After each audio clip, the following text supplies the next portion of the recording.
I just wait for Emma to start the recording. Okay.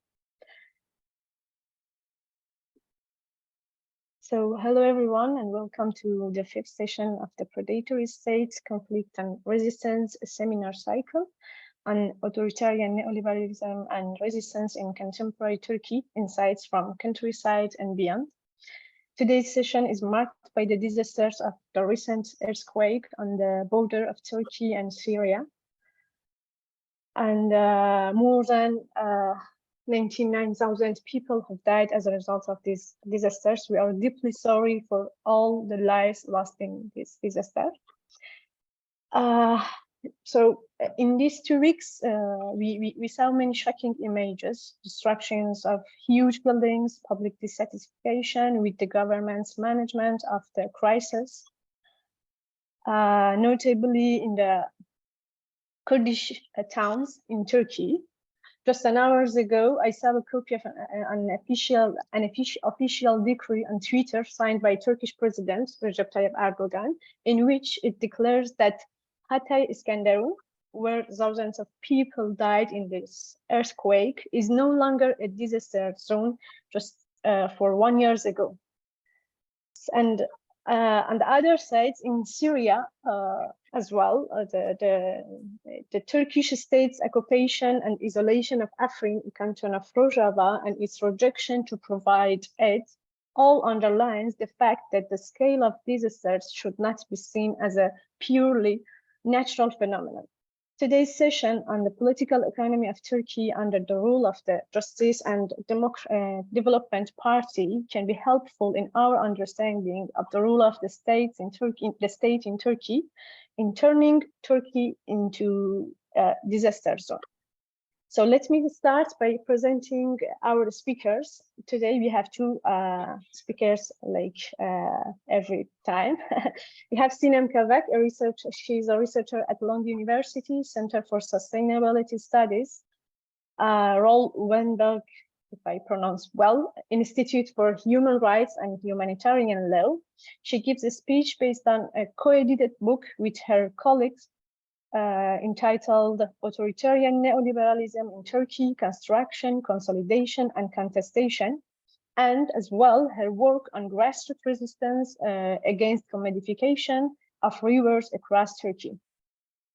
We have as well Omer Tekdemir with us, who discussed Sinan's research. Omer is a research assistant professor and head of law department at Coventry University.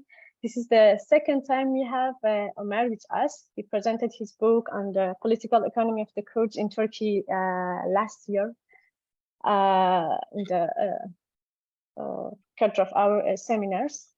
So we can start our session. Dear Sinan, you have 20 minutes to give your talk, and after that, Omer will discuss your research for about 20 minutes. And it's a pleasure to have both of you with us. So please, dear Sinem, the floor is yours and you can start your presentation.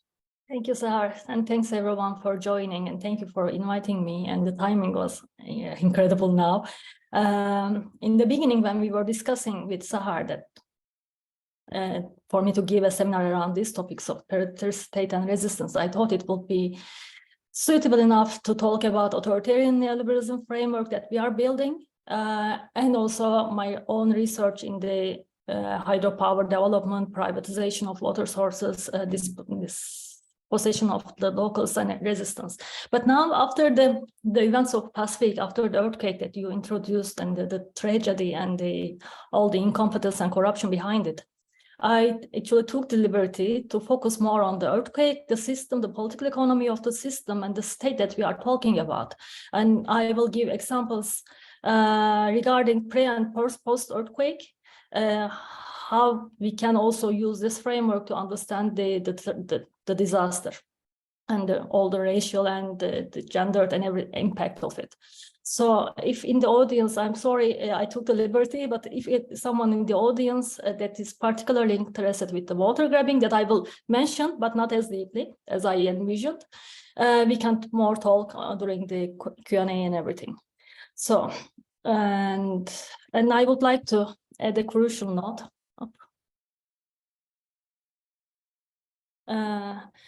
This work is a result of a collaboration between four female academics, and I should mention their names, Imran Borsuk, Pınar Dinc, and Pınar Sayan, who are not here today, but we all put a great time and energy in constructing this framework and editing the book and writing the chapter that I circulated with you.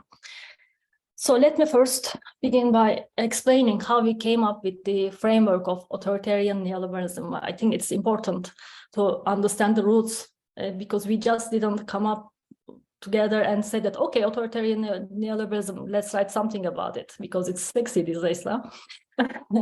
But instead, we were thinking and around the themes of inequalities, justice and resistance in Turkey, and conflicts in Turkey. So we decided to organize workshops on how people elaborate on these issues, how they research those things. We held two workshops, one in Stockholm, another one in Istanbul, and we had like number of very interesting presentations. We received immense number of proposals for the workshop, and we had like 2 or 5 days in total of a workshop with different research pertaining to Turkey, using empirical data. So over time, we realized that these different research looking at different areas of Turkey point to it like there are patterns emerging, and they all talk about democratic backsliding, but also neoliberalism with its complications and everything. So we saw that authoritarian neoliberalism may provide a suitable framework to understand contemporary Turkey. That's when we came together and compiled 9 chapters. I'm not sure if you can see all of the contents here with my screen, but our analysis looks at the rural Turkey, gender implications, Kurdish region, urban transformation, as well the racial implications, and education sector, and civil society, media, and hydropower. So in this sense, we believe that our analysis feeding from this empirical research cuts across the class, positions, rural-urban divide, and different social sectors. So moreover, many of these research and the presentation in the workshops talk about a resistance, different resistance strategies, which is crucial, and we wanted to incorporate it into the book. So I would like to, before going deeper, I would like to talk a little more about neoliberalism and how we chose to work with authoritarian version of neoliberalism. As you know, neoliberalism literature is huge, and there are also critics of the literature saying that there are 2 strains actually. One regards that neoliberalism is an omnipresent force to explain everything. And the other stream says that no, it is not explanatory enough. It is a slippery concept because there is no academic consensus, or maybe overuse of the concept just dilutes what's happening. So it's not a usual concept actually. And the second one, so yeah, of course, this critique became more visible after the 2008 economic crisis, when the strict austerity measures or large-scale bailouts used the authoritarian phase of the states more. And then the speculation was that we reached to the end of neoliberalism. Now begins another era in capitalism, However, there's also another strain of literature by the critical political economists saying that neoliberalism is interestingly variegated. So it interacts with the political conjuncture of given contexts. And as opposed to the conviction that small government and free trade is the essence of the neoliberalism, actually it is not. It has always been like this. It is always the states use their coercive power for institutionalizing it. But all these things, especially from the non-critical side of the political economy, rest on the assumption that state and then economy is a duality. So they are separate from each other and one dominates the other. And in the neoliberal system, economy dominates the states in their own way for the furthering of capital accumulation. But this conviction has been challenged so many times by so many economists, political economists and political scientists, Vakan, Harvey, etc. They always show the panel side of an authoritarian side of the neoliberal governance. There is also among the political economy, broader political economy scholars, there is a tendency to evaluate the capitalist system of the countries within the countries, from the liberal economic governance to the coordinated market economies, to the tendency to fit one state to one model, another state to another model. So what these approaches take the nation state as the locus of economic regulation and economic policy, but ignoring the global dimension of it. So we think that this variegation, the varied nature of neoliberalism is to be emphasized, and it is emphasized more after the 2008 crisis, when the ugly face of the state and neoliberalism showed in Western democracies, actually, which is not expected. We also think that, of course, there's a tendency in neoliberalism to become authoritarian, and it was foreseen by many authors, many researchers. But we also think that being shocked when the European democracies experiencing state violence for economic purposes is also political. If the same authoritarianization happening in a less developed peripheral state, it would be attributed to other version of capitalism, not neoliberalism, or maybe a patrimonialism, which would emphasize the lack of democracy in those countries, the underdeveloped democratic institutions or under-institutionalized economic policies, which are not properly neoliberal, which require a minimal state, actually. So, but after the 2008 crisis, authoritarian neoliberalism emerged as a framework to understand this variegated nature and the development towards authoritarianism.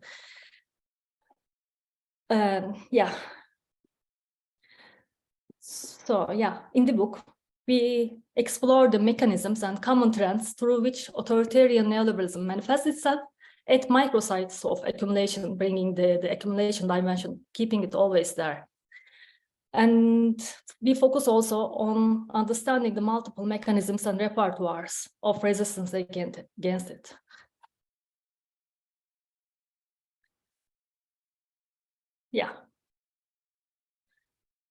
I have very important notes before proceeding. I think it is analytically, theoretically, politically important. We are neither defining a regime type, nor theorizing a total break from mainstream neoliberal regime of accumulation in the country. We are not proposing or indicating a periodization of AKP role. It's Justice and Development Party, but I will keep on saying AKP to refer to the governing party in Turkey. We are not indicating a periodization suggesting that they were quite democratic until this year, and then became autocratic until after that period due to this. Now we think we focus on the graduality and continuity of the process. And we are not denying, this is also very important, the authoritarian phase of neoliberalism from its start. As we all know that neoliberalism is using violence and oppression techniques to become institutionalized. And we are not denying the pre-AKP roots of convergence between neoliberalism and authoritarianism, as Turkish state has been authoritarian, But we argue that authoritarian neoliberalism is consolidated during the AKP rule. And for this purpose, we combine analysis of critical political economy and political science to highlight the evolution, this evolution of authoritarianism in line with neoliberal restructuring of the country. So here is our figure that we use to explain the contentious interaction in institutionalizing, consolidating authoritarian neoliberalism and contesting it by the people and various actors. We wish to present it as an interaction, which we say contentious interaction, because it is always happening. It's not one way, it's always in motion with all of the factors. And first pillar of it is executive centralization. Executive centralization and autocratic legalism. They are like two different, but they are so related, so that we call them twin forces of executive centralization, autocratic legalism. Executive centralization explains implementation of series of institutional changes to obstruct power of opposition and to weaken the checks and balances. And this centralization made it possible for the AKP to initiate and pass numerous laws and legislative amendments without the meaningful participation from the parliament or opposition parties or any citizens actually, or without meaningful supervision of the legislative and judiciary branches. So 2010 referendum was critical in that sense because the influence of the government, the executive on the judiciary was expanded during this period through changes in constitutional court and the High Council of Judges and Prosecutors. So this heightened the impact of the party politics government on the legal amendments, which eased them to pass legislate some laws easier than the previous periods. And there were the use of law, through the Erdogan and Balyoz trials, where they prosecuted higher commanders in the army. The role of the military was undermined in the country, which were back then appraised as a civilian attempt to democratize the country. So, and in 2017, there was another referendum on constitutional changes. And with this referendum, Turkey transitioned from a parliamentary regime to a presidential regime. And the high councils were further changed and taken under the influence of the executive. And yeah, but one thing to remember and think about this executive centralization, it didn't happen on the government level or the state level. It also happened in the local and provincial branches. So any decision from the provincial branches, they were like taken under the control of the executive, which we saw during the earthquake, that the disaster rescue teams and other bodies who used to be entitled to intervene quickly into the earthquake or disaster zone couldn't, because they all needed some sort of bureaucratic approval from a centralized body, most probably the president's office. So they just waited for the approval and this bureaucratic hassle to be solved. And it took them 2 days to really help with the rescue. And it also happened, it's also visible in the hydropowers, because they made use of the environmental impact assessments and every other body, to the power of the bodies to control environmental change or commodification have been curbed in favor of the executive. So it's happening from the local to the national level, all alike. And also the decrees, emergency decrees and presidential decrees, by time they replaced the parliamentary lawmaking process. It's by the decrease of the ministries and particularly the president, the lawmaking happens. So it is basically the president making the laws without the parliamentary process. And autocratic legalism is very related. We borrowed the term from Corrales. It means use, abuse, and non-use of the law. Using the law, of course, the executive centralization happened through using the law. Abusing the law is inconsistent and biased implementation of laws and regulations, which is visible very much visible in urgent appropriations for urban renewable projects or hydropower, mining, and other extractive industries.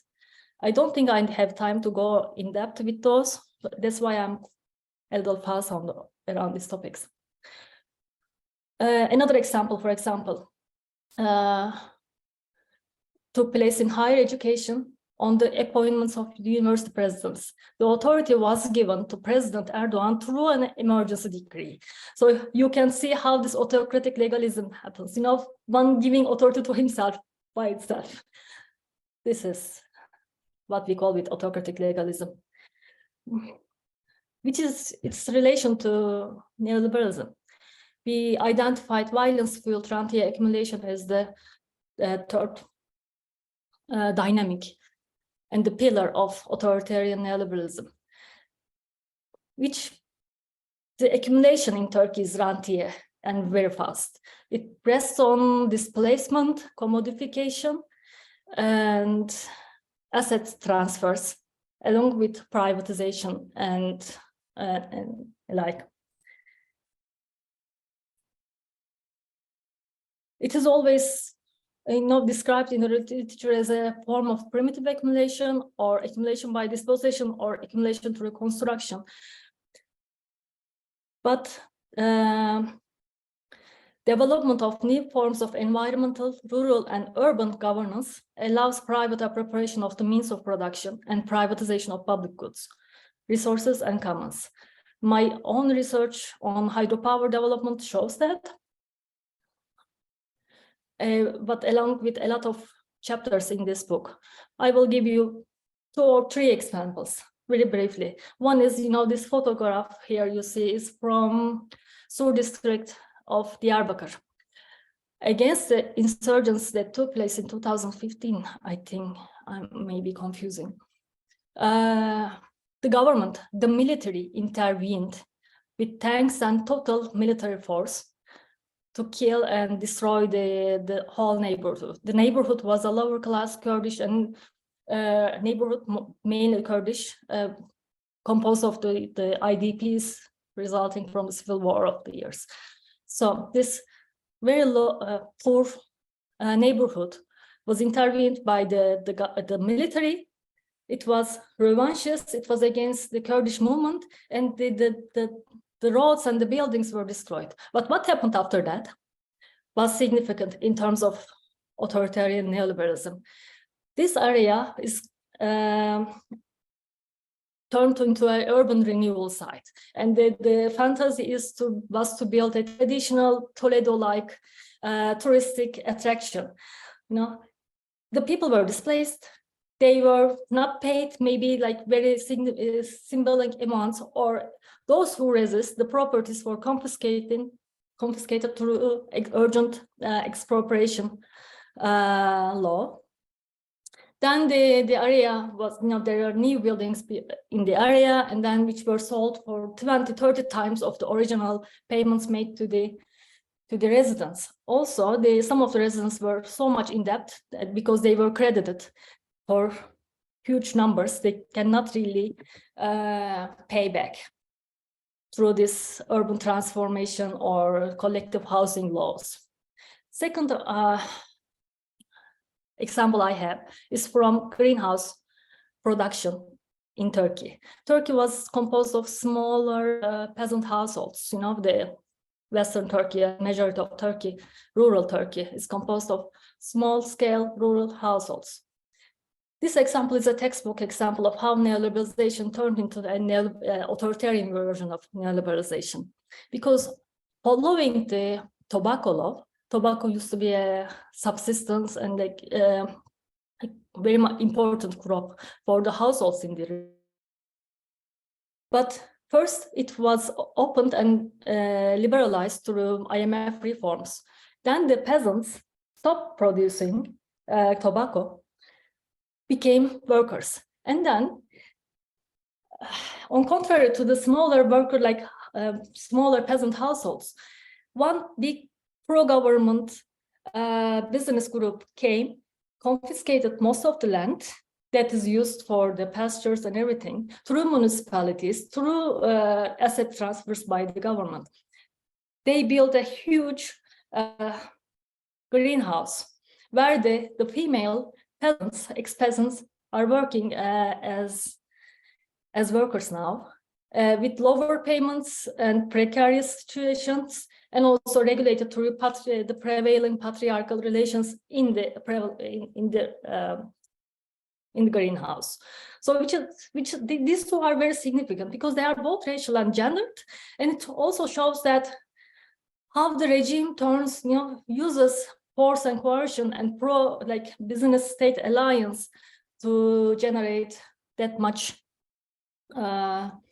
profit and accumulation. So in this very inegalitarian structure, cronyism emerged as a strategy to generate consent and coercion. Consent is, what we are underlining here is there is consent in the system, and it is intrinsic to the system. Something being authoritarian doesn't deny that there is consent seeking. It doesn't need to be coercive to be authoritarian.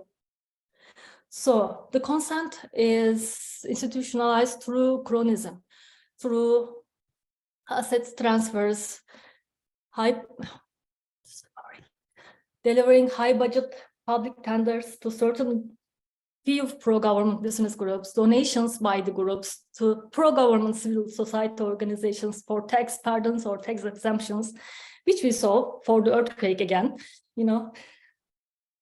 and appointing the relatives and other people from government circles to important positions, the son-in-law of Erdogan being the major example here, and distributing the fractions of these rents to public for corruption on consent, which is happening through aid and charity organizations, etc.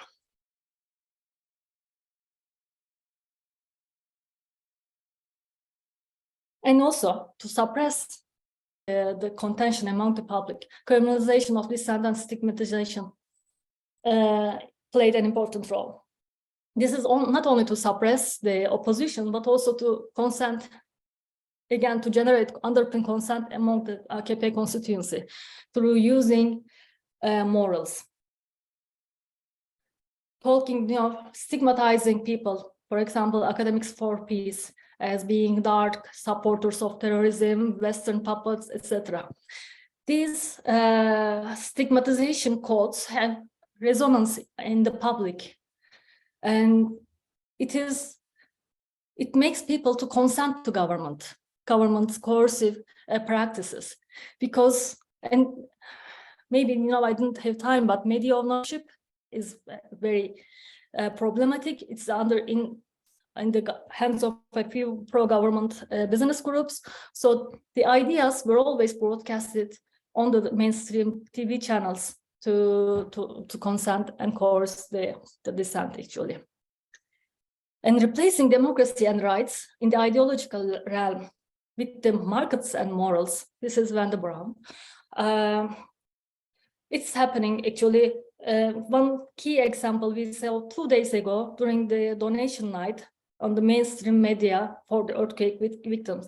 We saw that the capital groups, which are getting almost every high bid tender from the government, were there and donating money, at the same time getting another tender from the government. Showing the benevolence face, but also at the same time getting the tax pardons or another high value public tender from the government. So yeah, the play with the morality and immorality of the others is a key to generate consent and coerce the other people. So thank God there is also contention. I am back to the framework. Strike is one way, but it's a diminishing and weakening a way of contention. Turkey witnessed strong strikes, but the change of the labor law, for example, or emergency decrees, curbed the organized mobilization capacity of the workers. And then also they were very much criminalized and repressed by the state violence. And protests and demonstrations, obviously it's happening all over the Turkey, mostly from the grassroots level. And we can count water mobilizations against hydropower, or the mobilizations against mining or urban renewal projects, etc. Also, yeah, very importantly, Gezi mobilization is a key example here, which sparked as a counter mobilization against the privatization of a public common park. But it's spread everywhere, and it's violently suppressed by the government, killing many. Petition network building is another way of creating solidarity among the people. We see the famous example of Academics for Peace petition, and how the academics try to voice their concerns about the violence in the Kurdish areas, and then they were purged from academia and forced to exile and trialed, and some of them were imprisoned for a while. Litigation, people are still using their legal realm to sue some of the implementations of the projects. But it's the autocratic legalism that we are talking about. It's not that your demands in the legal judicial realm are ignored. No, the new laws, new practices are institutionalized in the face of people's just demands, which are codified in the legal code. Yeah. So organized ways were countered really easily.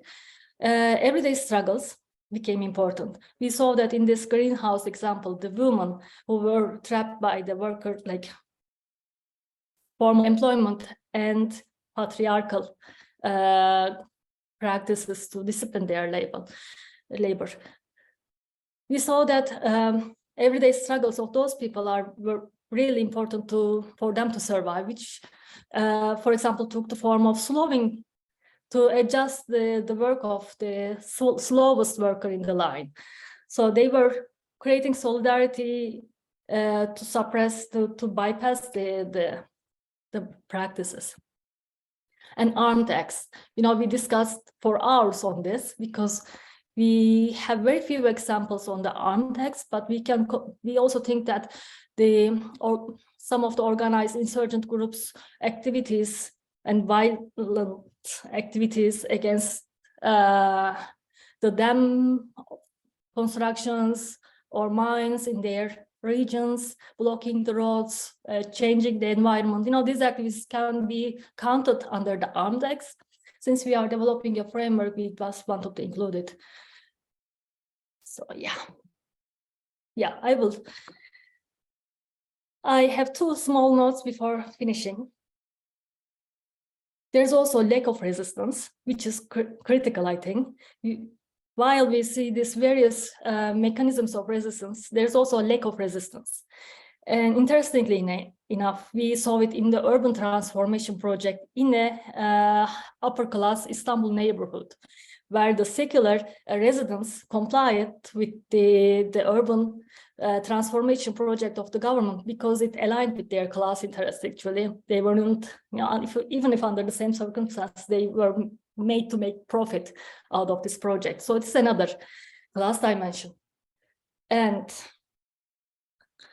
so let me emphasize once again that dynamics between consolidation and the contestation operate simultaneously through coercion and consent. That consent dimension is largely ignored in authoritarian neoliberalism literature. I wish to conclude by saying that authoritarian resurgence cannot be reduced to a simple political transition nationwide, but it is also very much blended with the rationalities of the political economy that are in effect at local, national, regional, and global scale. we think, in this respect, authoritarian neoliberalism framework helps us to better demonstrate these complex interactions and the discourses and the practices that subjugate popular resistance among the people. We also contend that theoretization of authoritarian neoliberalism is empirically, analytically, and politically necessary to inform the resistance and to understand how this happens. And I think that it is not only relevant for Turkey, it's happening in most of the places. We receive many feedbacks from different countries that the framework can be applied to other political contexts. So I am looking forward to hearing your comments. Thank you.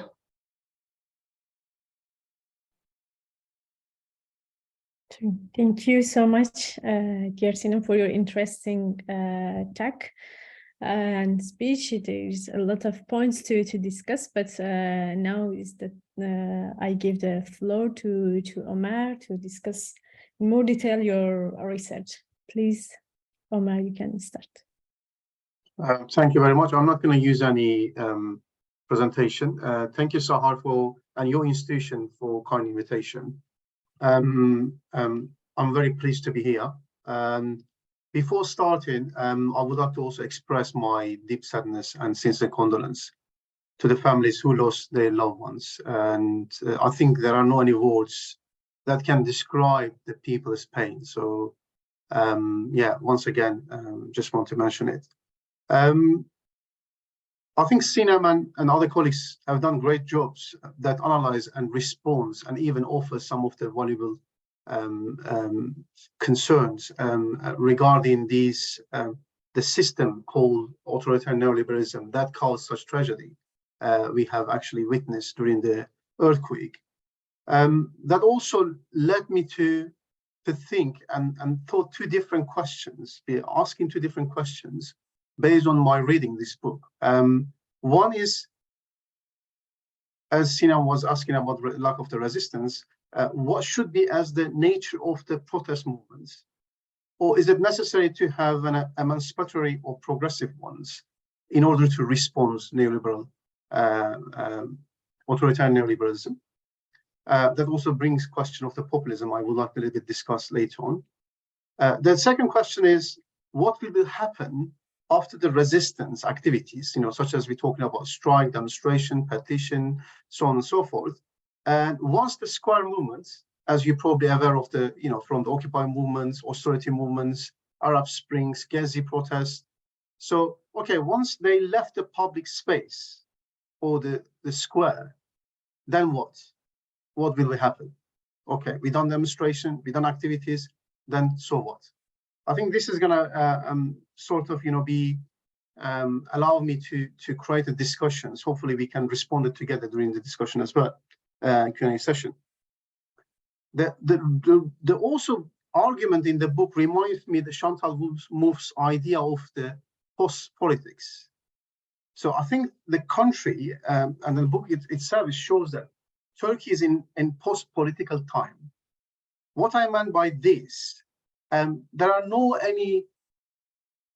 not much differences between the mainstream political parties in Turkey, whether right-wing or left-wing. There are sort of consensus when it comes to very major issues. This consensus established between the center-right and center-left parties based on their idea on neoliberal economy, market economy, financialization, nationalism, security, and minority questions.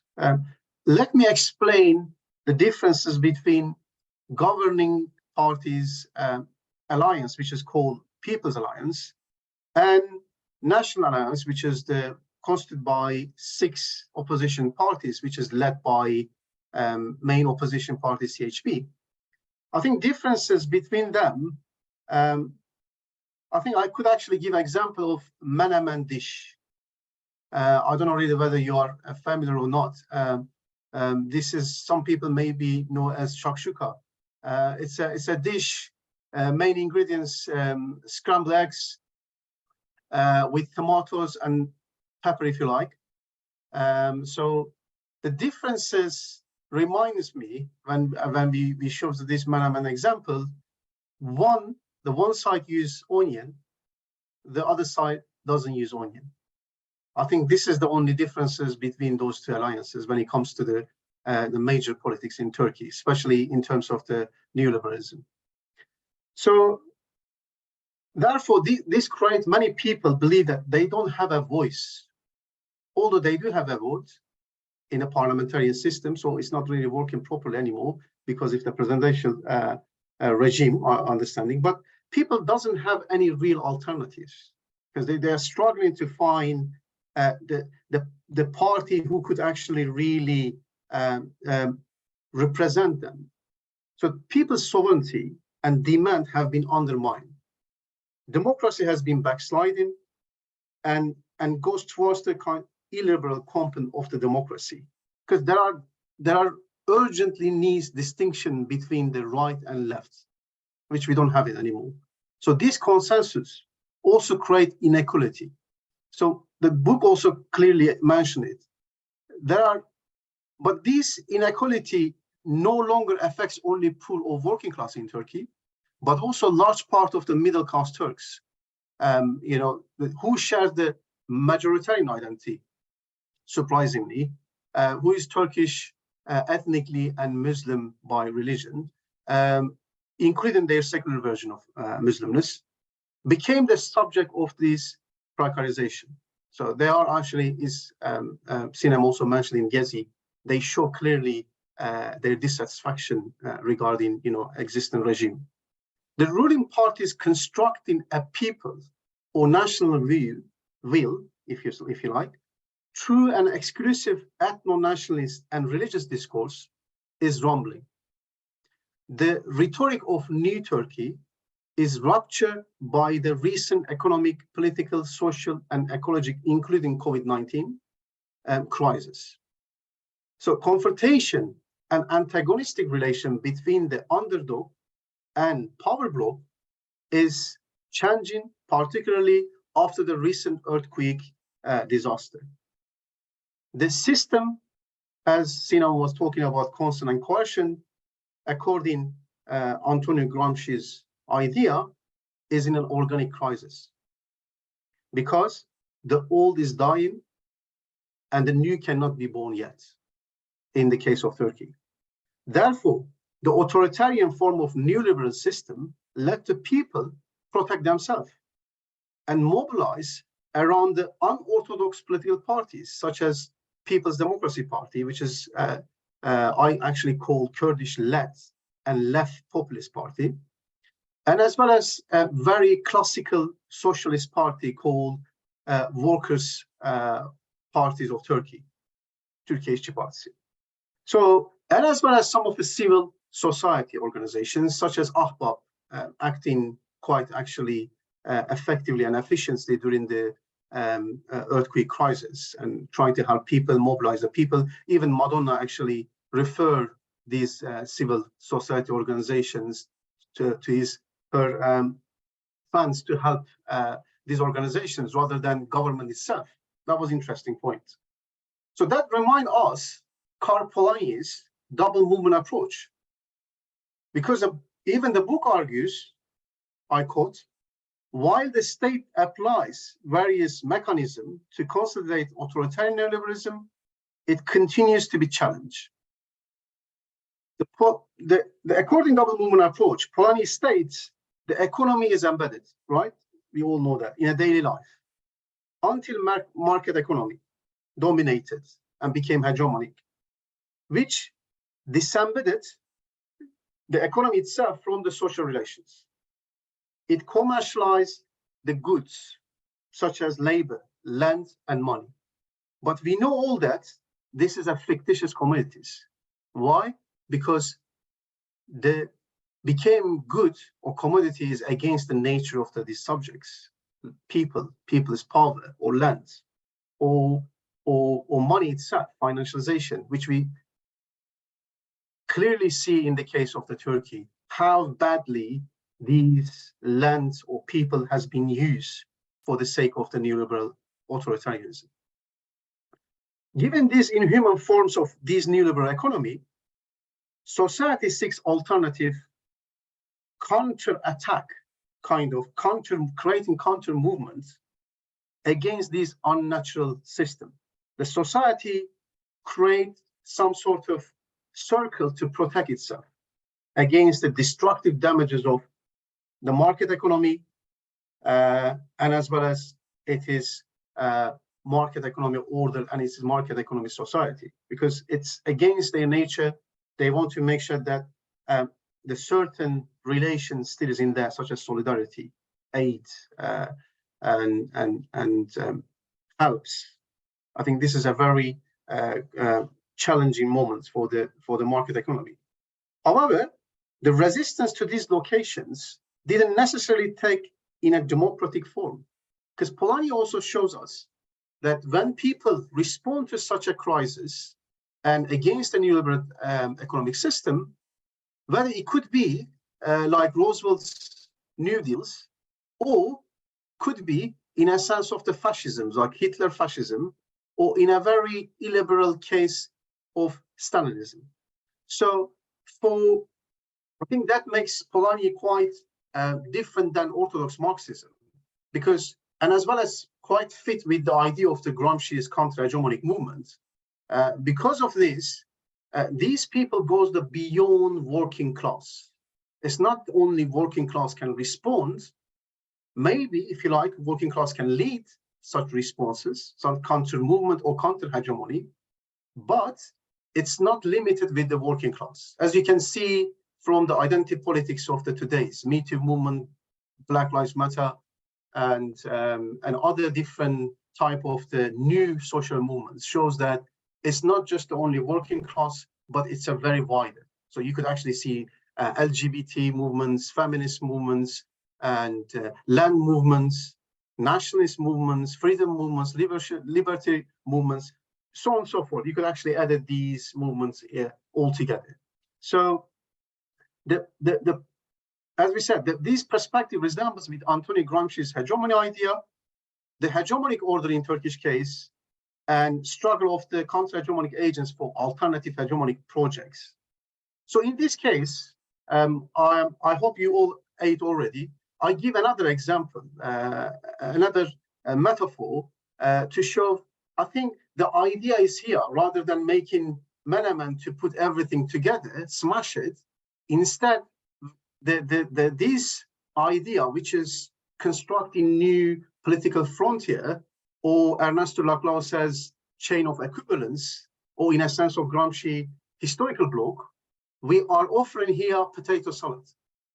Because the beauty of potato salad, you don't really, you mix everything, but none of these ingredients lose their own flavor. None of these ingredients dominated the other ingredients. So it's not like potato pure, you smash it again. No, potato salad, you put tomato, parsley, whatever you want to put, it's all together. When you eat it, you can test it differently, those ingredients. I think this is the idea of the chain of equivalence. You bring in all these different agents, different actors, different social movements for the same cause in a common symbolic grounds, democratic grounds, but you're not letting anyone, including working class, to dominate it, the others, the other demands. So your demand is not important than mine. Whether you are coming from ethnic minorities, religious minorities, or gender minorities, you name it. So therefore, this kind of common sense makes quite interesting. So in this case, the perspectives offer construction of the new collective will instead of national will, what governing party is providing under the Milli Irade, which is very exclusive idea, but in a sense, very discriminative. Excluded so many different members of the society who is not supporting governing party, which we shows also that during the earthquake, the discriminations regarding helping people or region. So what's the alternative? What we said, what could happen? The idea could be maybe in a sense of this view, to radicalize democracy. Because we said, once the square movement has left the space or public square or forum, then we lose the energy, the dynamism, the flame. Then what's happened? We need to make sure that this dynamism, this energy, to be mobilized, to be used within the parliamentarian system. Because if you don't use it, then you lost it. Once you lost it, you lost to the trendy, radical right or far right or right-wing populist parties or conservatives, you name it, like in a Trump case or in the UK, Tory parties, or in Turkey, AKP, who is actually governing the country last 20 years. What does it mean by radicalizing democracy? We are referring, engaging with the existing political institutions, including parliamentarian system, political parties, other existing liberal institutions, but gaining the electoral power to become governors, and within this representative democracy, as a result, gradually transforming those institutions in terms of your understanding, what we call radicalization of these institutions, including, we can give the case of the European Union as well. So you're not against the European Union itself, but you're against how European Union runs. So you could transform European Union into the more egalitarian, libertarian institutions. So this is the idea of how liberal democracy works, radical democracy works. Otherwise, all these efforts will be disappear. So the protest, Sinem, and the books clearly mentions different cases in a different dimension. Yes, fantastic, including peace for academics or even armed conflict. But then so what? Once you lost it, you don't have anything at all. So in there, the Gramscian tactics, war of positions, became quite important in a so-called passive revolution. So you need to transform system.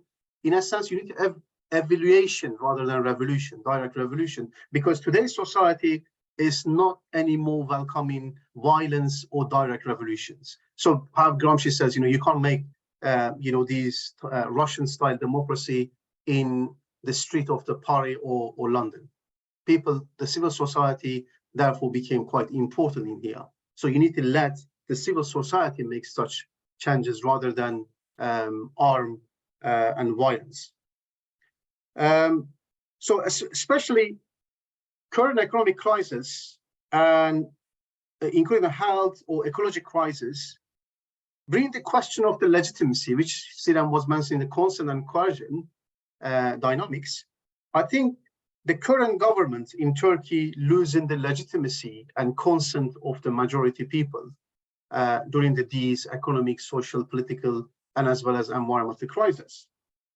So the role of resistance became quite important, but mobilizing of the masses or multitudes' desires or demands, let me put in this way, the mobilizing of the political passion and effects, common effects in the politics, I think became much, much important than resistance itself. What we mean by this? Because people has got desire, people has got fear, people has got love, hate, security concerns, protection, assurance. As you can see how right-wing populist parties using this kind of political passion, which we call not emotion, because when we say emotion, emotions refer to individual emotions. We are talking about here collective passions, collective emotion, because this is kind of, fruits is limited investment. So you enjoy to being collective, part of the collective identity. You enjoy to being French or British or American or Algerian, you name it, or Turkish or Kurdish. So here, so the lack of resistance, as Sinem was mentioned, also bring the lack of alternative politics. Especially if you look at the left globally, their understanding of rationalist frameworks that leaves no space for passion and importance of affective in politics. They fail to use such demands. They fail to see people is fear, people is love, people is belief, people is anger. You know, anger against the Polish plumber in UK case. They fail to see this. So these kind of the passions in the politics has been mobilized by, even in the case of the Hitler's, the fascism, today it shows analogous situation. It shows in the right-wing populism. Today also, these political parties successfully use, even in France, Le Pen and other European cases, and they became quite actually successful party and who represent the people, who represent the masses, including even working class and other people who's been suffer under the neoliberal economic system. In this case, the alternative politics needs to create new signifiers. So alternative language, alternative discourse, they need to go to beyond Cold War language, because the new society, including Z-generate,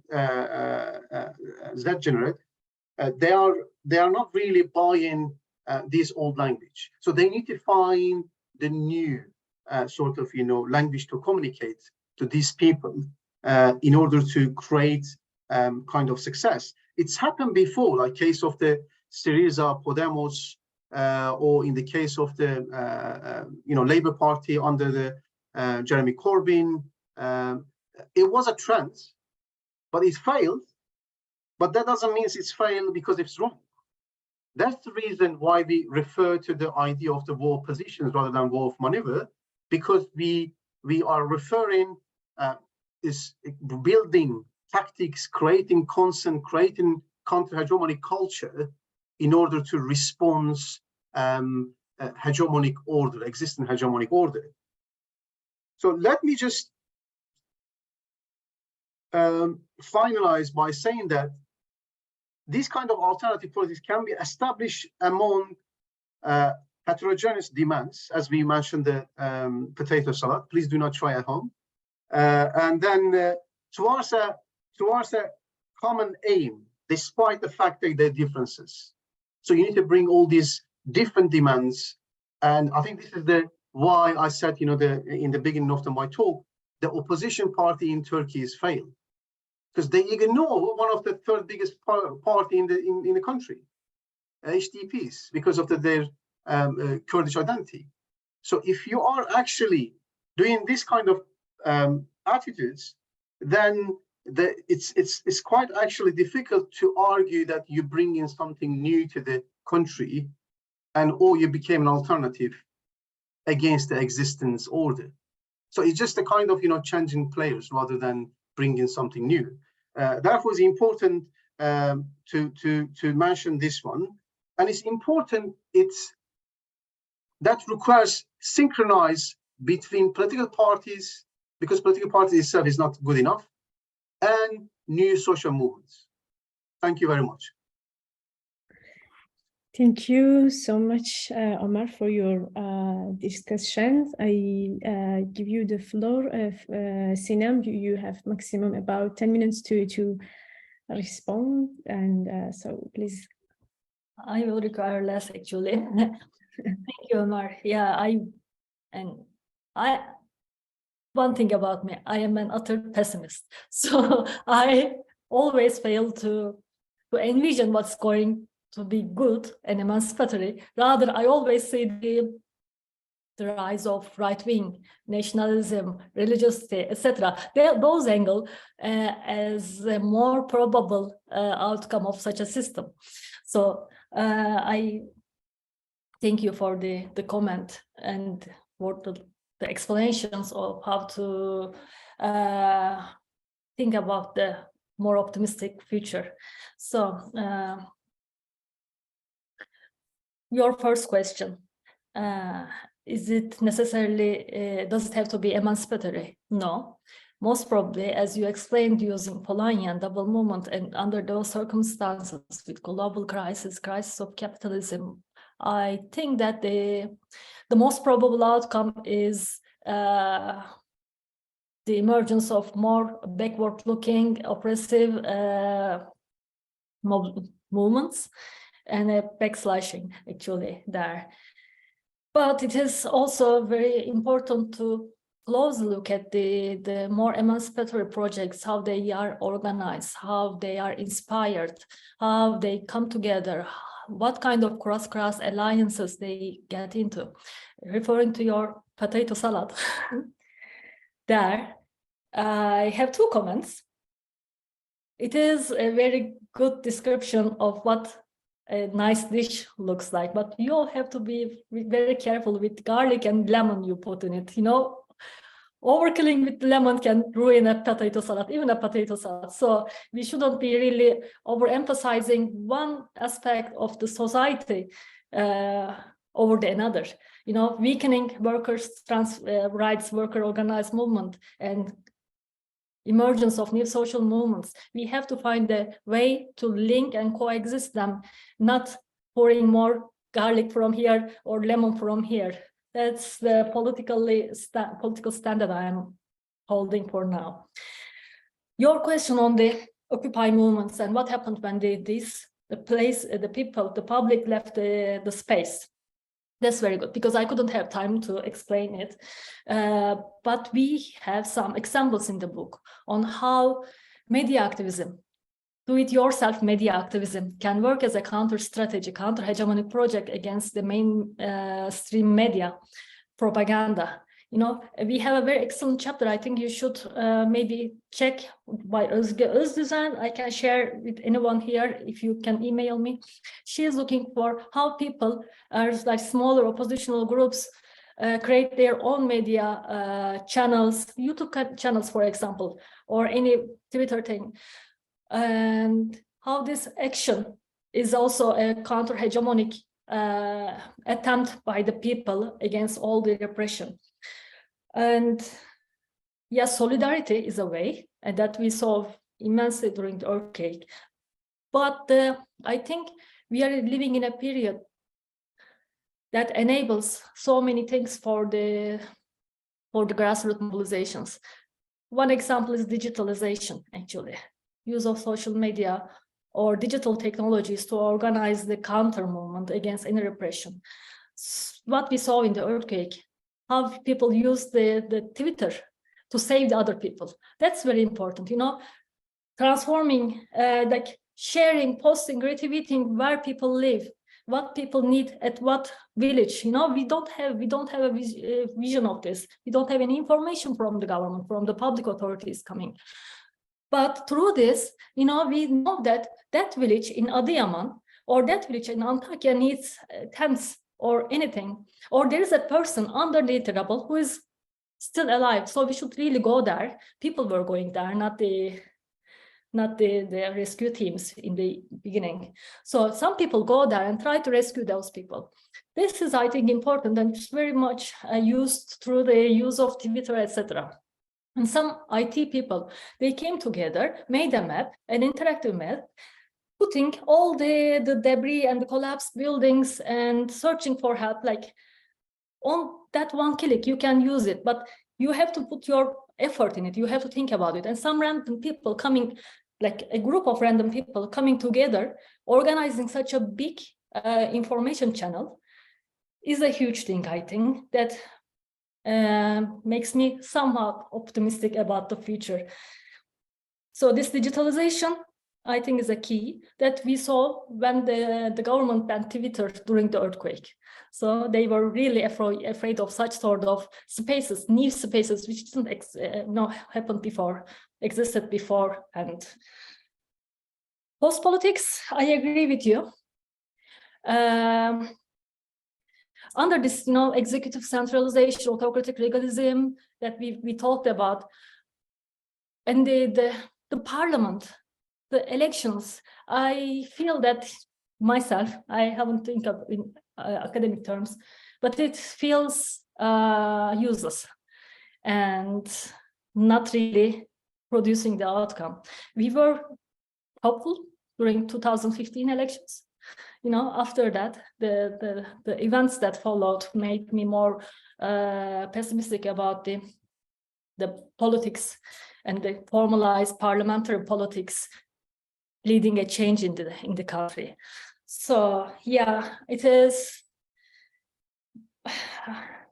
I agree with what you said about inequalities affecting the mainstream Turks, middle class Turks, and the Polanyi and everything. The only point that we may disagree is on the passive revolution, I think. The book, you know, leading the change to civil society. In the book, we saw that the government-oriented civil society organizations were co-opted, and how the civil society is co-opted, and the activities of the oppositional ones are restricted. That's one thing. And the second thing is that on the global scale, the NGOization is a very problematic thing that hinders popular demands or revolutionary struggle. I also still believe that revolution and collectively going to the streets through whatever violent or armed means, I don't know if armed, but using violence, using the power of people are still strong. I think we saw it in Iran. We saw how sparking it is in Gezi mobilization. I think that trigger may have the potential to lead for a more just and equal future. Yeah, that's my response. Thank you.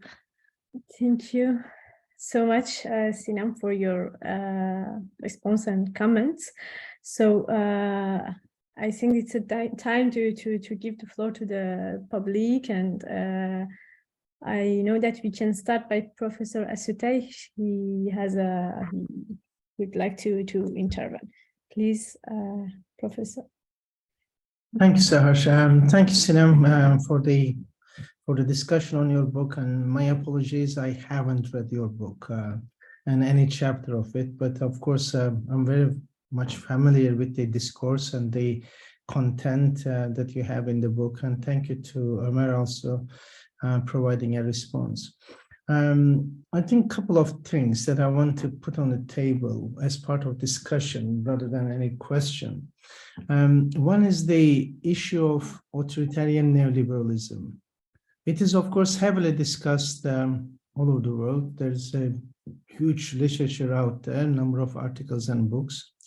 But I'm a bit critical. Not, of course, I fully concur with your arguments on authoritarian neoliberalism.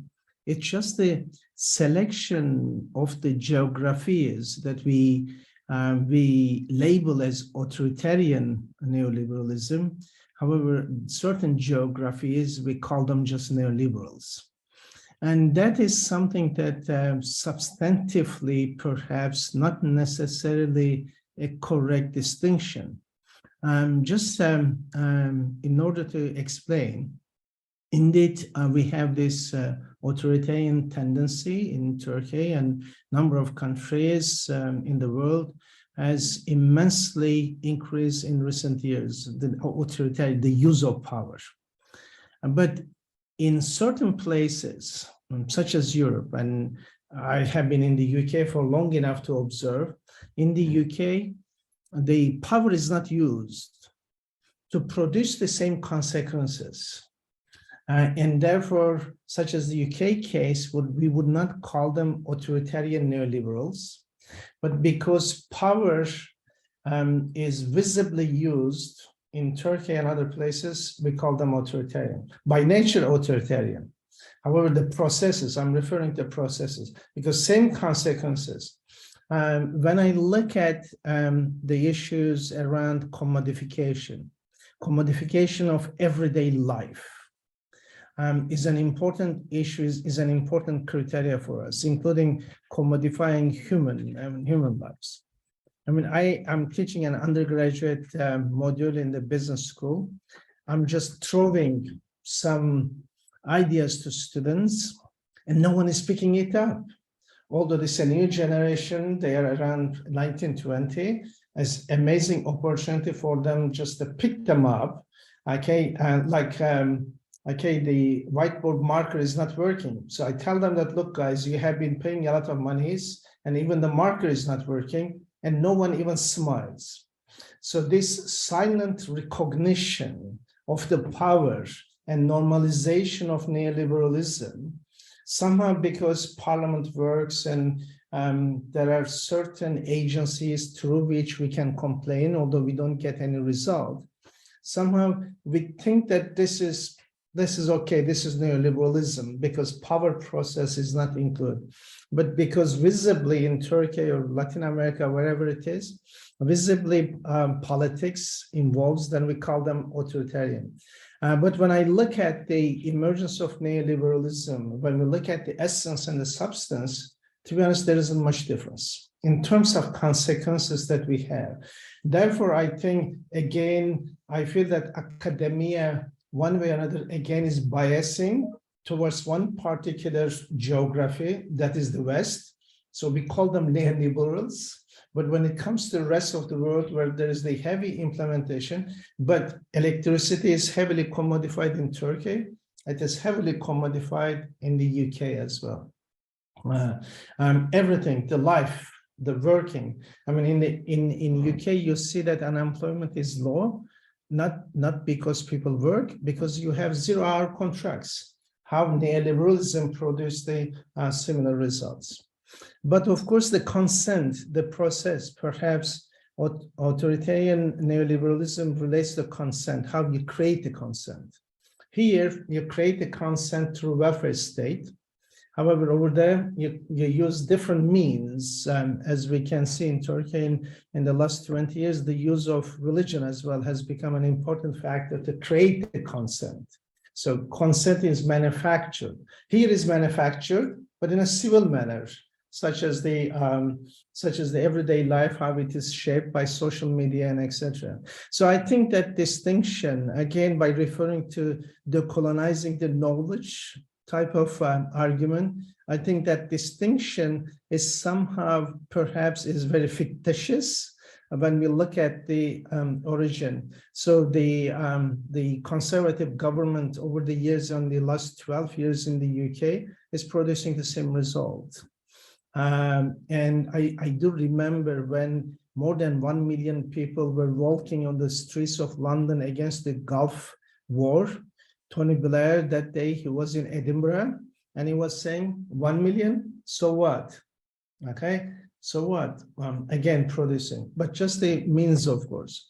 By saying that, I'm not trying to disagree with you on the heavy consequences of this neoliberalism in Turkey. No, I fully support, I fully agree. The amount of commodification is going in Turkey in every aspect of life, as the earthquake, as you have rightly stated, as well as Omer, is there.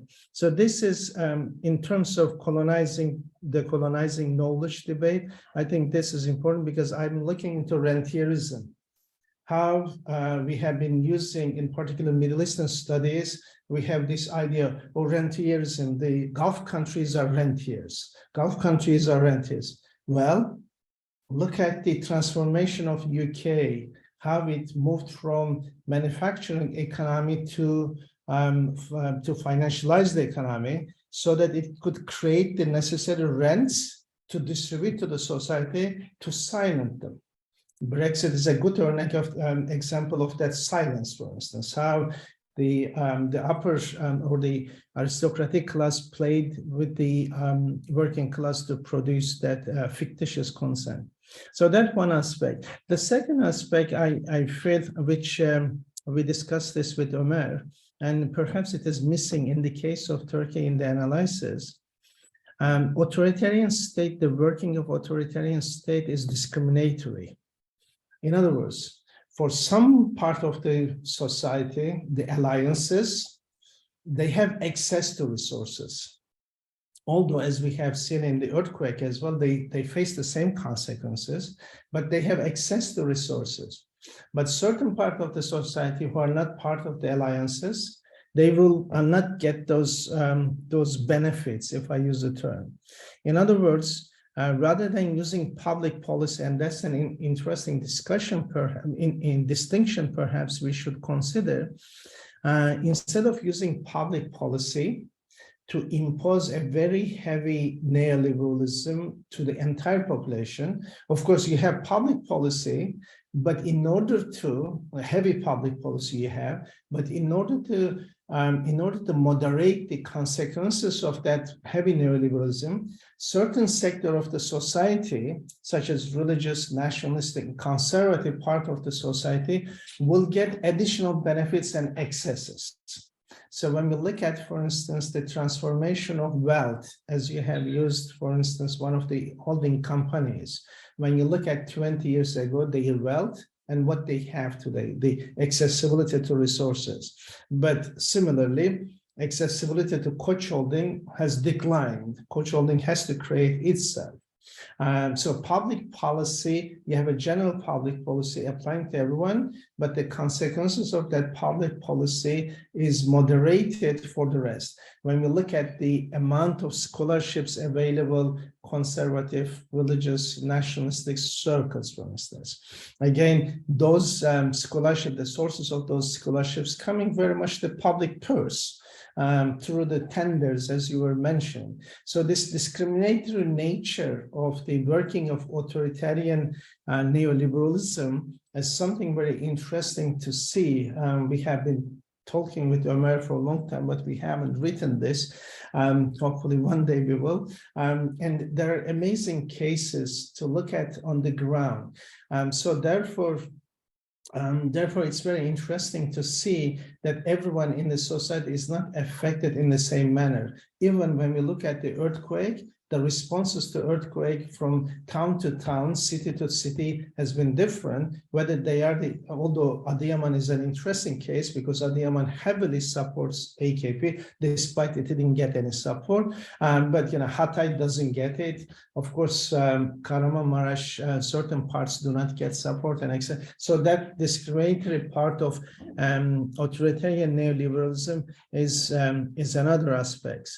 And third, and I will finish with that, I think the responses and therefore the whole Polanyian rescue process, why that doesn't happen. Of course, as Omer mentioned as well, the distinction between the responses are not that distinct. In other words, there isn't a distinctive moment as such when you leave aside the Kurdish movement, because then the objective functions of those groups, and I mean, we have seen, of course, this amazing group, Ahbab, for instance, collecting amazing donations, but then the person who is in charge, the singer, each time has to apologize, okay? Has to apologize because social media brings something from his past or current, the photographs and dealings, and he has to immediately apologize to be on the good cards of the system, okay? So in order to be able to do something. In other words, because the resources and the system, the way it works, it gives you the accreditation.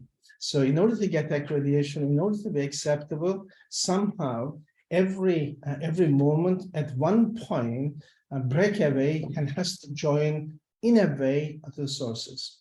And that's something, creating consent through different forces. Of course, coerciveness is there. In other words, it doesn't allow you to remember anything. You have to forget. If you do not forget, the cost is very high. So the coercive nature of the state, the violence, and etc., is an important part. And that's something. But importantly as well, the internal constructs of the opposition movements, I mean, including the Gezi.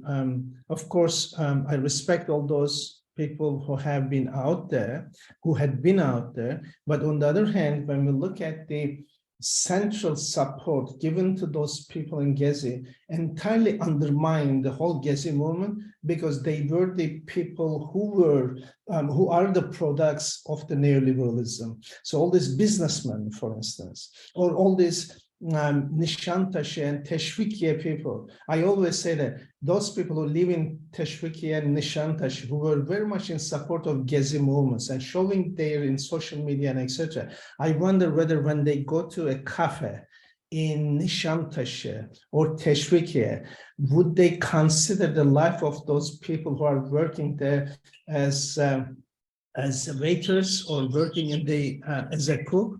There was this amazing documentary by Al Jazeera directly looking into this Teşvikiye area and Nishantashi area. Those colleagues who are not familiar, these are the posh areas of Istanbul, close to Taksim area. So in this documentary, that distinctiveness, the heavy distinctiveness of not realizing even people working in Teşvikiye area, their lives. So those people who go to cafes and restaurants enjoy their life, and they talk about Gezi, but they wouldn't even consider the life of people just working there. So there is therefore this attachment between the discourse and the action. Discourse is necessary to show that I am on the good side of the opposition, but when it comes to action, action is very much in the side of neoliberalism. So these are, of course, micro issues to consider, but I understand that in your paper, sorry, in your edited book, you have case studies, micro case studies. I will enjoy reading them. My apologies that I didn't read before, but these are just some observations that I see on the general neoliberalism discourse I thought of putting on the table here. Thank you, and my apologies for taking longer time. Thank you. Thank you so much for your comments and for your questions. There are other questions. Sinem, Emma has a question, and me as well. I have 2 questions, but you want to answer now, or to receive the question and then finally answer? I think I can answer now. Okay. Just a short comment. Okay. Okay. Please. Yeah, this discussion with neoliberalism and the geographies, selection of geographies thing. And thank you for bringing that out. Thank you for your interesting contribution and provoking contribution there. Because this was actually what I mentioned in the beginning of the talk on justifying why we chose this concept, not another concept like corona capitalism or neo-patrimonialism, etc. This works in 2 ways. We said that we are not theorizing a total break from the neoliberal regime of accumulation. They can coexist. The one coupling with more authoritarian practices or like a more textbook English style thing, they can coexist in a country at the same time. And the second thing is the authoritarian neoliberalism thing, the concept, actually emerged in Europe, in Eastern Europe, to understand what's happening, why the government is intervening that much through austerity or like bailouts, what's happening, that gave rise to for like later mobilizations in Greece, etc., or Podemos, etc., or Occupy. And so we thought that, okay, this is happening in Europe, which was one of the advanced capitalist democracies, but what is happening in the third world or the developing world, underdeveloped world, or periphery, whatever jargon we want to use, looking at that and from the perspective of neoliberalism and seeing autocratization, democratic backsliding as a symptom of underdevelopment or a culture or religion in those countries is essentialist. So we thought that this is happening in some areas of life or the markets or the economy. Governments are intervening using the powers more coercively than the other areas that are smoother in neoliberalism. For example, I'm working with agricultural markets, and you cannot imagine the presence of agriculture, like global agribusiness in Turkey and how they peacefully doing their business through very textbook neoliberal means. But when it comes to water grabbing in Black Sea, you know, Muslim conservative Erzurum, when it comes there, when the government wants the electricity market is privatized, the rivers are commercialized, they're open to like their assets, their commodities now. And one business group with the close ties to government goes there, and the villagers are revolting against it, regardless of their religion, etc. And the police, the government sending police or gendarmerie to suppress their contention, this is another thing. And for example, I did field work in Erzurum, the castle of AKP with very, very, very conservative Islam, Muslim people. I cannot say Islamist Muslim people. They were asking me, we love our state. You know, we love the government. We love our state. But is this project, is this then constructed by the state? Then we will be okay. It is company. Why is the state sending the military to here against us? You know, this is mind-boggling for some people, and I think looking at the grassroots level is showing and how people actually perceive it, and in a more revolutionary way than we always attribute them to, in a more uneven fashion. So yeah, the commodification of human life and everything, that I think they are more or less similarly happening in Turkey. But I will ask to my French colleagues there what's happening in France for a couple of years, and the contention and the politics and the violence there. They may be contributing to this authoritarian neoliberalism terrorization. Similarly in Sweden, you know, I'm going all Trump, you know what happened in Sweden. So even that the policies with the right-wing government in Sweden is reminding us that this evolving to that fashion in some industries. That's with the refugees and everything. This discriminatory, the workings of authoritarian neoliberalism being discriminatory towards certain groups and exclusionary, you know, that argument you made, Hocam. We conceptualize it under the cronyism. You know, how the rents are distributed, the rents generated are distributed among different groups. You know, some certain groups more pro-government getting some aid or scholarships you mentioned, while the others are excluded from it through privatization in higher education, for example, or privatization in the education sector. We have a whole chapter about Istanbul. I forgot the district, sorry.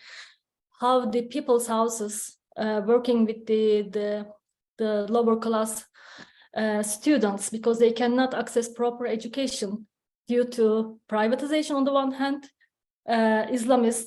Islamization of the curriculum on the other hand for the Alevi kids. You know, they either have to go to public schools who are more who have more dominant Sunni Islamic ideology in the textbooks, or private schools they cannot reach.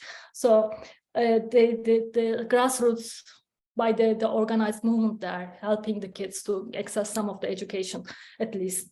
So yeah, definitely it is in the examples of the book how and even we mentioned how the workings of the authoritarian neoliberalism is. And just to intervene there, even if they go to private school, the private school curriculum is determined by the Minister of Education, so it's not different in reality. Yeah, but sometimes they have more English, so more science. That's all. That's all. Yeah, which will have, yeah, you are right.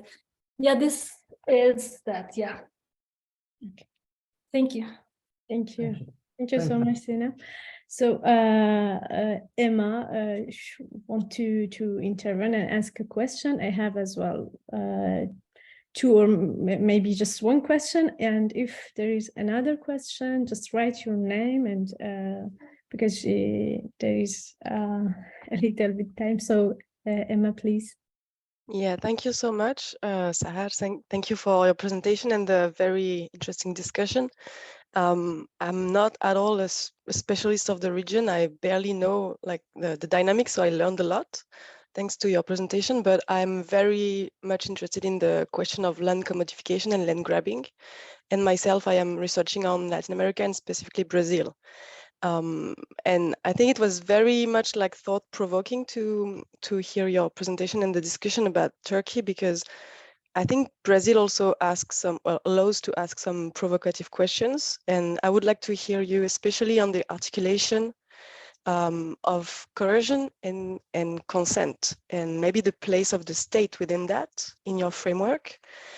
And I will just explain a little bit why I'm asking this question based on the case of Brazil, because as Professor Suste said, the contours of which state should be qualified as authoritarian neoliberalism or just neoliberalism is very interesting.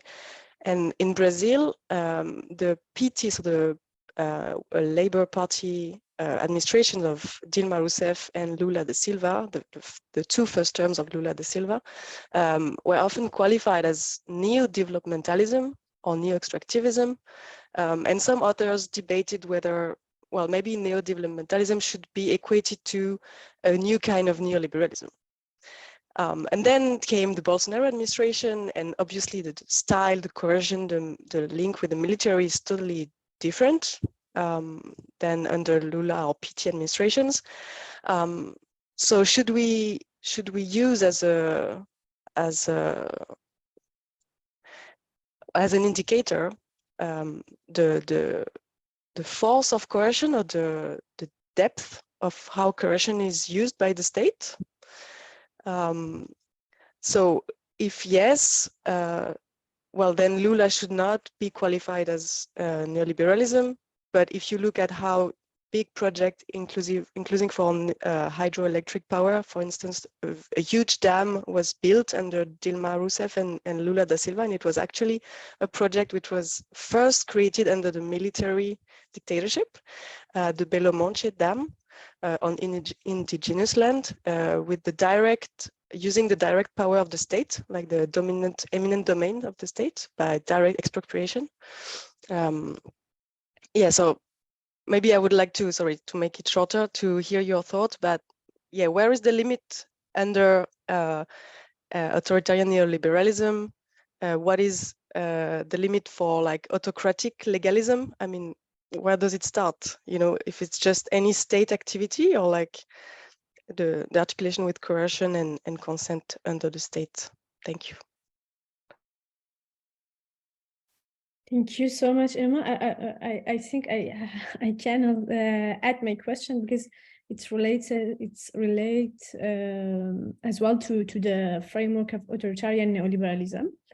I had two questions, but I reduced my question. I will ask just one.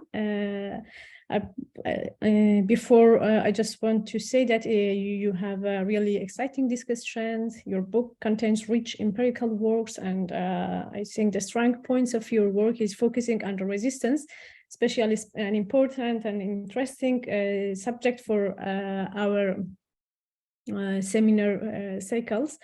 I have a question about the, in fact, explaining power of authoritarian neoliberalism in Turkey concerning Kurdish question.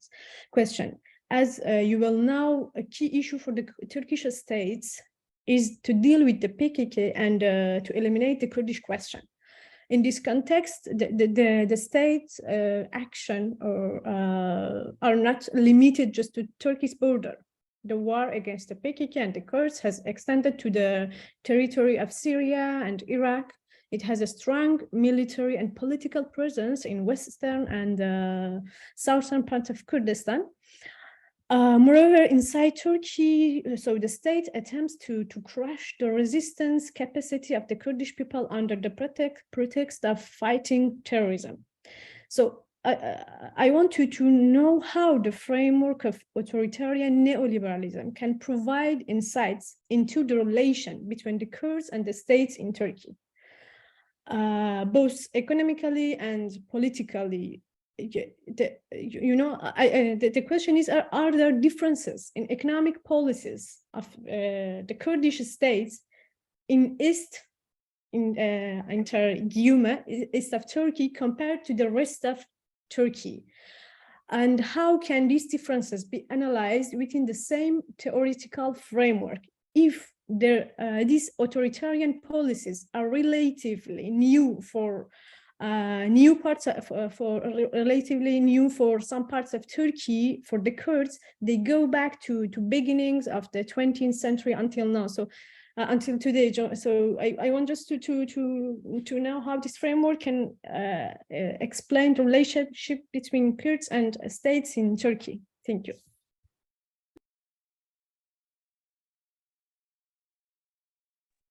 Please. Great question. Sorry. Emma, yeah, thank you for bringing the discussion to my field. Exactly. I am working on critical agrarian studies for a very long time around the issues of commodification, land grabbing, and everything. And Brazil is certainly one of the cases that we considered. And this for a while, such developmental projects, such projects like mines and everything are regarded as neoliberal developmentalism in Turkey too. But I think Brazil is, I think, very similar in many things, and even the chronology of the political events and the mobilizations and the coups and everything, very much similar to Turkey.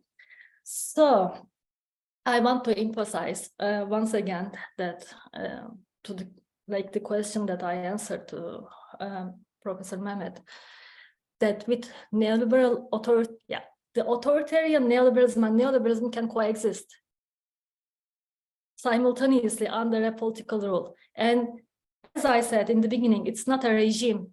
It's not a regime type. It is not an adjective that we can give a country. Now, this is authoritarian neoliberal Turkey as a regime, and UK is a neoliberal, etc.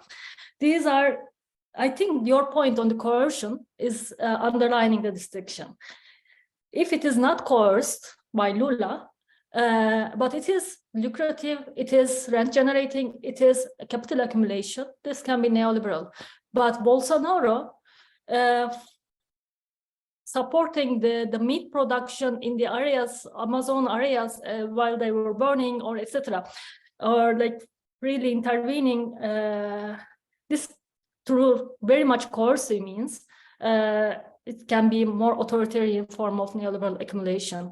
But I think we should definitely look by case, which applies to your questions too, Seher.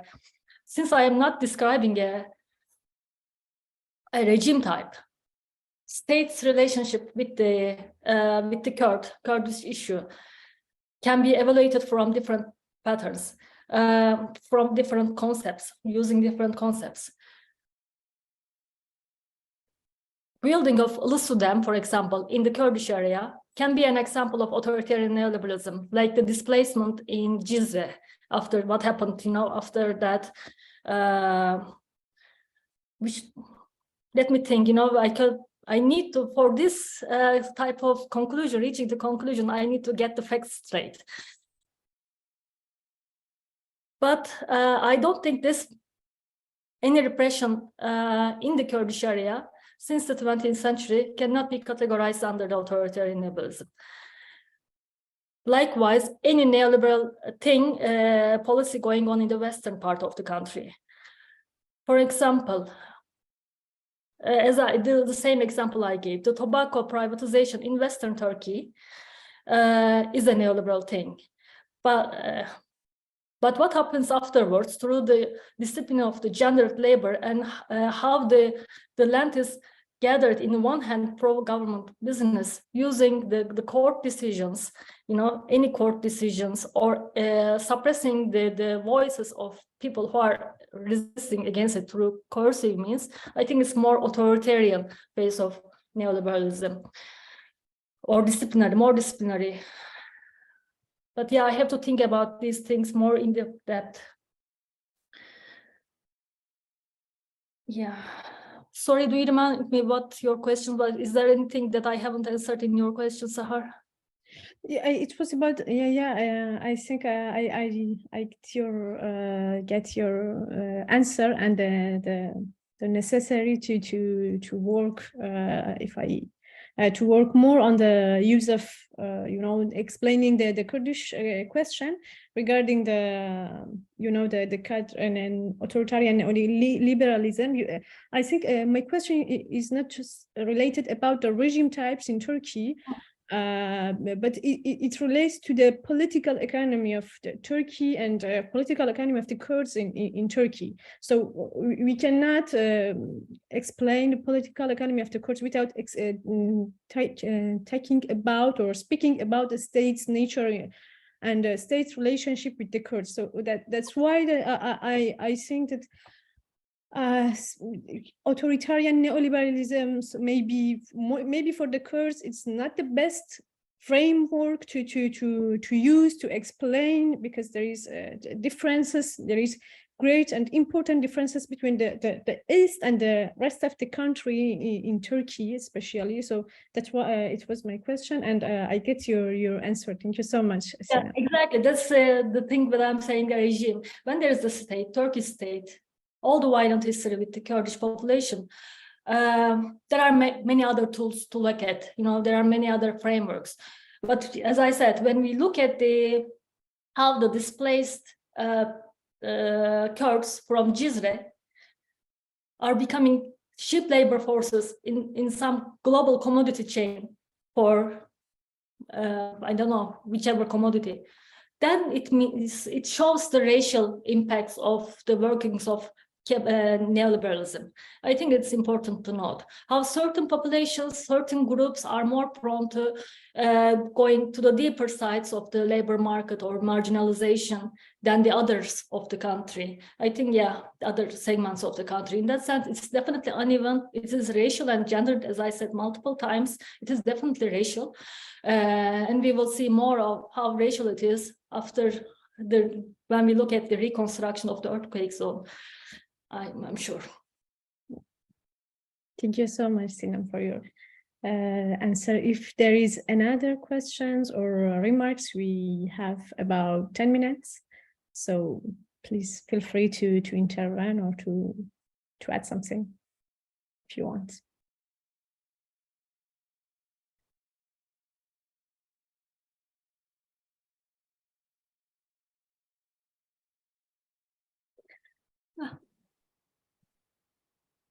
Yeah, Emma, of course. Yeah, thank you. Thank you for your reply. And yeah, definitely need to read more about your work and comparative perspective on Brazil and Turkey. I think it's very, very interesting. And I will just like to add on another topic, but like just a remark regarding maybe the resistance side of it, and how, well, I don't want to be like pessimistic and kill the optimistic remark you made about the digital media. But actually in Brazil, like recently in January, when like conservative forces stormed the Congress and everything, it was also organized through social media. And I think, yeah, the money and on which side of the power one stands is very important. And I don't think it's a neutral tool. So do you have any example of if that can happen also, or happens already in Turkey also through social media, like conservative attacks? Omer, if you remember one, I don't remember one really organized, but maybe minor. But of course, it is a platform where everyone talks. So, but it's still good to see how people are developing, moving beyond their pre-existing identity concerns and everything, and limitations, and take one step towards the solidarity. That's a positive thing and more collective action. And in case of Brazil, I remember there is one article by Saad Filho about neodevelopmentalism and how it turned to authoritarianism afterwards.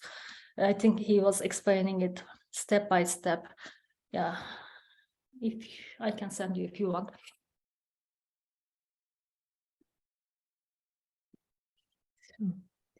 Thank you so much, Sinem. And so I didn't receive any message to intervene, to ask questions.